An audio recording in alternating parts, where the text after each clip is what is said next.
एक बहुत पुराना और सुनसान घर था जिसे लोग भूतिया हवेली कहते थे। कहा जाता था कि वहाँ रात में अजीब सी आवाजें आती हैं और लोग कहते थे कि वहाँ भूत रहता है। मैं और मेरे दोस्त साहिल और रिया उस हवेली के बारे में बहुत कुछ जानते थे।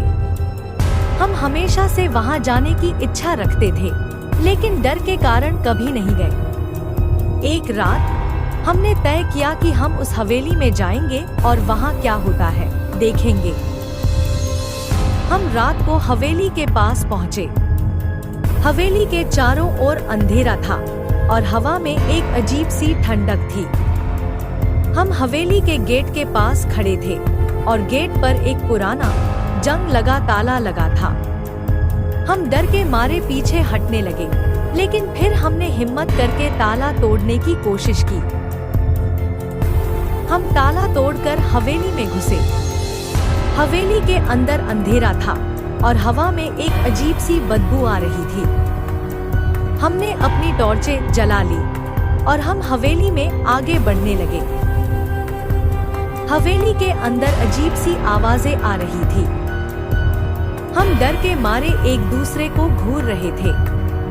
तभी हमने देखा कि हवेली के एक कमरे में एक भूत खड़ा है। भूत बहुत डरावना था। उसके बाल बिखरे हुए थे और उसकी आंखें लाल थीं। हम भूत को देखकर डर के मारे चिल्लाने लगे। भूत ने हमें देखा और वह हमारे पास आने लगा। हम डर के मारे पीछे हटने लगे, लेकिन भूत ने हमें पकड़ लिया। भूत ने हमें हवेली के एक कमरे में ले जाकर बंद कर दिया। हम कमरे में बंद होकर रोने लगे। तभी हमने देखा कि कमरे में एक खिड़की है।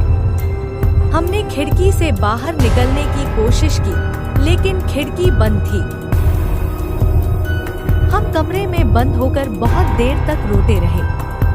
तभी हमने देखा कि कमरे में एक किताब पड़ी है। हमने किताब उठाई और उसे खोला।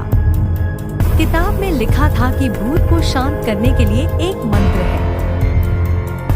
हमने मंत्र पढ़ना शुरू किया। मंत्र पढ़ने के बाद भूत शांत हो गया और वह हवेली से चला गया। हम कमरे से बाहर निकले और हवेली से भाग गए। हमेशा के लिए उस हवेली के बारे में यादें हमारे मन में रही। हम कभी भी उस हवेली के पास नहीं गए।